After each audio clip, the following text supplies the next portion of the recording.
আসসালামু আলাইকুম। শুরু করে দিচ্ছি পরম করুণাময় অসীম দয়াল আল্লাহর নামে। আশা করি সবাই ভালো আছেন। বাংলাদেশ এম্বাসিগুলো কেন হয় তা জানি না, বাংলাদেশ এম্বাসির কাজ কি তাও আমি জানি না। সংযুক্ত আরব আমিরাতে 2021 সালে আমি আসছি। 21 সালে আসার পরও তারপরেও মোটামুটি বাংলাদেশ থেকে লোক আসতো। 21-এর পর থেকেও বাংলাদেশ থেকে বহুত লোক আসতো, বিভিন্ন কাজে আসতো, বিষয় হতো, সব কিছু হতো। 21 থেকে 24-এর মাঝামাঝি সময় পর্যন্ত বাংলাদেশ থেকে লোক আসছে। 24-এর মাঝামাঝির পর থেকে বাংলাদেশ থেকে লোক আনা বন্ধ করে দেয় সংযুক্ত আরব আমিরাত। কিন্তু আমার প্রশ্ন, বাংলাদেশের যে এম্বাসিগুলো দুবাই শহরে আছে তাদের কাজটা কি, তাদের কর্মটা কি বাংলাদেশ এম্বাসির?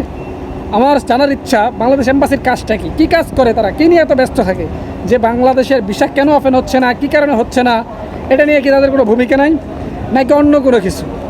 কারণ এতগুলা দিন হয়ে গেছে বাংলাদেশের ভিসা বন্ধ, আজকে 1 বছরের বেশি হয়ে গেছে বাংলাদেশের ভিসা এখনও খোলা হচ্ছে না, কারো কোনো ভূমিকা হচ্ছে না, কারো কোনো কথাবার্তা হচ্ছে না। তো আপনারা যদি কাজই না করতে পারেন তাহলে এম্বাসি দিয়ে কী লাভ? আমাকে এই প্রশ্নটা জবাব দেন। কোনো উদ্যোগ নাই, কোনো ভূমিকা নাই যে কী কারণে ভিসা বন্ধ হয়েছে, সেটা জাস্টিফাই করা দরকার যে আসলে কী কারণে ভিসা বাংলাদেশের বন্ধ। কারণ দেখেন, বাংলাদেশের ভিসা থাকলে আমাদের কোনো বিষয় নেই, ট্রান্সফার বিষয়ও নাই, আমাদের থেকে বাংলাদেশ থেকে লোক আনবো সেই বিষয়ও নাই, তারপরে যাবো কোথায়?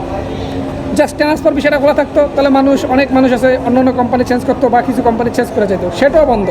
তাহলে বাঙালি আমরা যাবো কোথায়? আমাদের যাওয়ার জায়গাটা কোথায়?